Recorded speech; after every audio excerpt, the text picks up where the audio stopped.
You've probably all played or at least seen a basketball game before, but have you ever wondered how this all works? Every time you throw a basketball, whether you score or miss, there are many science concepts at work. From energy to Newton's laws, let us show you these concepts at work. Now let's see the physics of a basketball shot in action.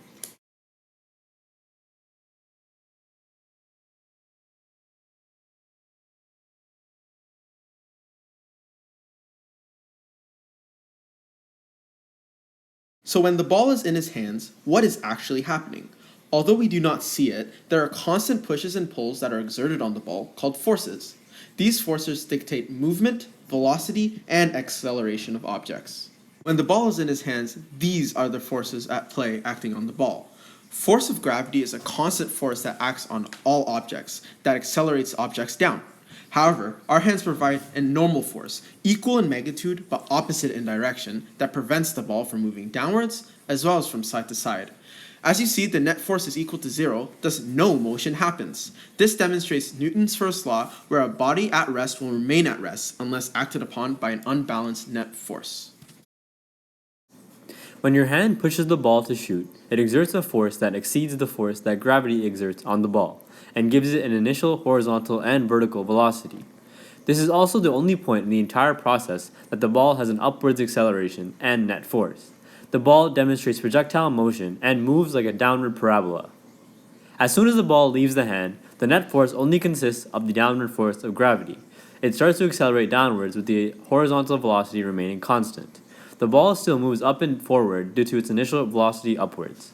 This is also an excellent example of Newton's second law, where the force is proportional to the acceleration of an object. In this case, we are providing an upwards force to the ball, thus giving it temporary upwards acceleration. When the ball reaches the top of the parabola, we see that vertical velocity is 0. The velocity from when the ball first left our hands is decreased all the way to 0 due to downwards acceleration caused by force of gravity on the ball. Additionally, at this point in time, we see the gravitational potential energy is at its maximum and vertical kinetic energy is at its minimum. As you can see from the free body diagram, the only force affecting the ball is the force of gravity. As soon as the ball leaves our hands, this is the free body diagram we expect to see all the way to when the basket is actually made. From this point forward, the acceleration of the ball causes it to have a downwards velocity. And bang, the basket is made. When the ball hits the ground, this is a great example of Newton's third law, where every action, there's a reaction, equal in magnitude but opposite in direction. What we mean by this is when the ball hits the ground, essentially the ground also hits back the ball. Not only does this cause the ball not to go through the ground, but it will bounce back up due to the pressure, material, and momentum carried by the ball. We hope this video helped you understand the physics behind basketball. Next time you play or watch a game, I hope you keep an eye out for the concepts that are in play.